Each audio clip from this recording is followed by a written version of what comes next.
Okie dokie. My name's Byron. This is my Model A Ford. I'm 16. I built it when I was 11. Me and Grandad built it out of parts that he had sitting beside his shed for 40 plus years. He's got a fully restored one, and just collected all these parts and pieces and motors and you name it.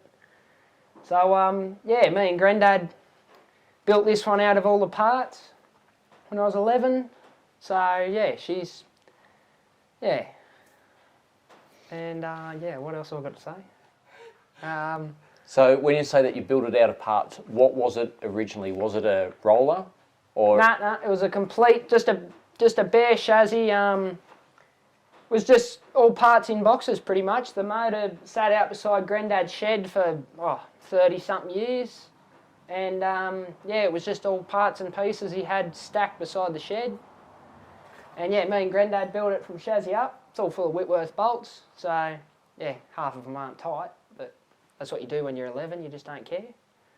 But me and Grandad had a lot of arguments over it, who was doing what, and fighting over what goes where, and even though I should have just listened to him because he knew better. But we had a good time building it. It was good fun. Built all the timber body and... How long did it take you from the very first moment you started working on it to where we see it now? Probably about, I'd say probably a year. Me and Grandad, we'd come down on the weekends and every couple of months, and I'd do a bit without him, and whatever I could do by myself to figure out, and he gave me a hand with the rest of it, and just bits and pieces here and there, probably. So that included all the mechanical, the body work, wiring? Yeah, well, as for body work, it got the slapped together, and Dad was painting the road boss at the time, and he cleared over the top of everything. It's been cleared a couple of times since then, but he cleared it, and he just bolted it all together and had a good time in it. Drive around, used to drive it every weekend, but she don't get so much love nowadays because I got my Chev over the back there that I'm building. It's a 1978 C30 will have a blown small block in it. I'm working on that, so this one doesn't get too much love anymore, but it's not going anywhere. I'll never get rid of it, so So this one's been basically your, the farm truck? Yeah, I got... For want of a better word? You see all these white rocks around here? Every one of them has been on the back of this. Wow, okay.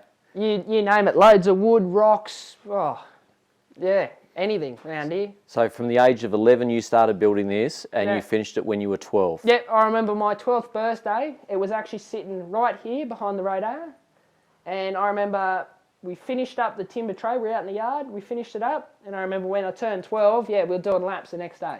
Wow. It was going before then, but I remember when I turned 12, we were doing laps in it. So it was pretty special building it with Grandad, something I'll never forget. It was, So it's fair to say that your family has a very solid interest in cars, building, truck building. We've just had a chat with your older brother Blake, and we just spoke about his Hilux, and now we're talking about your Model A, but you've also got a Chevy truck that you're about to do, and that's obviously not the first Chevy truck that your family's had, but this is the first one that you're doing. I'm in the progress of it. I've only had it 4 months now. I bought it off a farm in Cowra, and I've started stripping it, pulled all the front off it and pulled the motor and box out. Next I'll pull the tray off and get into the bodywork, go through the chassis and that too. But not too much, but I got big plans for it ahead when I get off my P's in years to come, so it should be good. And the truck, the Chevy, was quite low mileage, is that correct? Yeah, 30,000 original Ks on it. So that engine is now a boat anchor? Yeah. No? No, she's sitting in the shed, But you're going to put in a special engine that you now have sitting, of all places, in your bedroom. Yeah, she's sitting in my bedroom. I sleep next to it. It's got a little 350 in there with an 871, nitrous, twin carbies. So it should be bit of gear. When I get it finished on the road, it's a dually, so I'll be able to smoke all four. It's it should be good fun. And you're still working on the plans of colour combinations and stuff. Obviously, we won't give too much away. People need to see the unveiling, and they can follow you on social media as you're progressing through that. But it's going to be basically a full custom. Yeah. Who's going to do the paint job on that? Me and Dad. Okay. Me and Dad. Dad usually does everything himself. We always have done everything ourselves. Yep. And yeah, I'll be doing all the body work and high filling and sand and block and all that sort of stuff. And it's only got a little bit of rust in it in the driver's side seal and a bit in the firewall, so I'd be cutting that out and a bit of a hand from Dad, you know, welding patches in and stuff. But yeah, I'll do all the body work and Dad will spray it for me.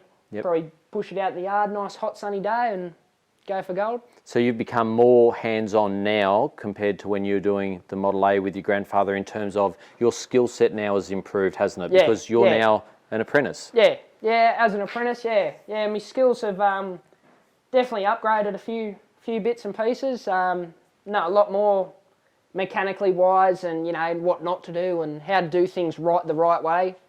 But yeah, at the moment I've got an apprenticeship for next year doing a fitter and turner. So yeah, it's something to look forward to for next year. And it's definitely something that is in your family blood, working on vehicles. Yeah.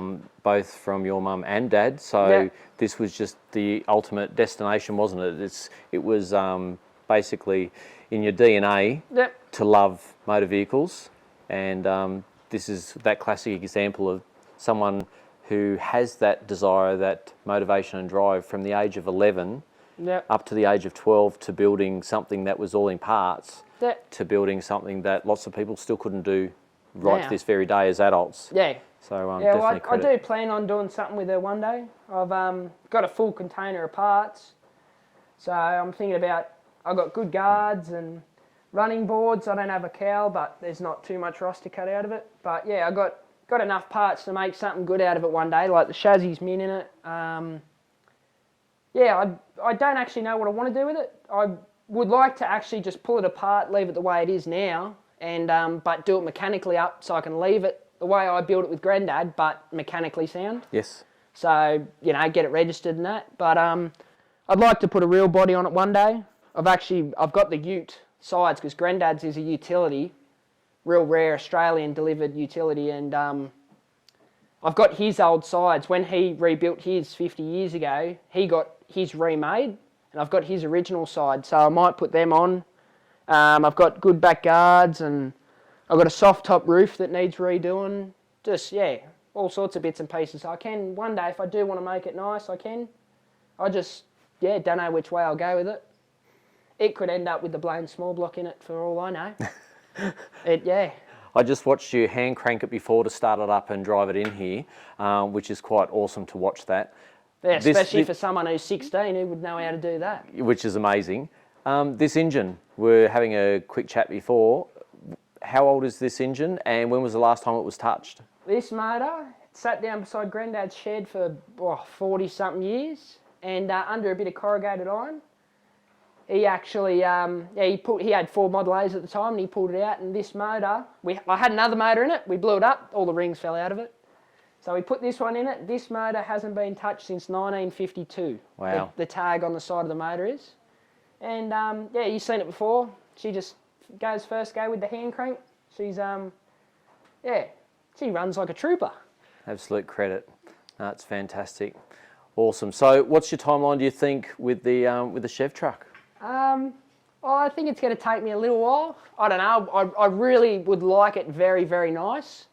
Like there's some dings and stuff in the doors and that. I really want it very, very straight and that. So, I don't know, a couple of years, 3 years or something. Want to go right through it, and I want everything immaculate. Like, yeah. So, yeah, it should be good. And with the custom tray that you'll make for it, is the plan to put the Model A on the back of the tray? Yes, yeah, well, I have had the Model A on there. It does fit quite nicely. But yeah, my plan is build a tray and nice set of lights down the side of it, being a truck. And I'm thinking about beaver tail on the arse of it. And yeah, nice headboard, you know, just the usual, just a real nice tray I want to build for it. So yeah, checker plate floor, should be good. That's awesome. Well, thank you very much for having me here today.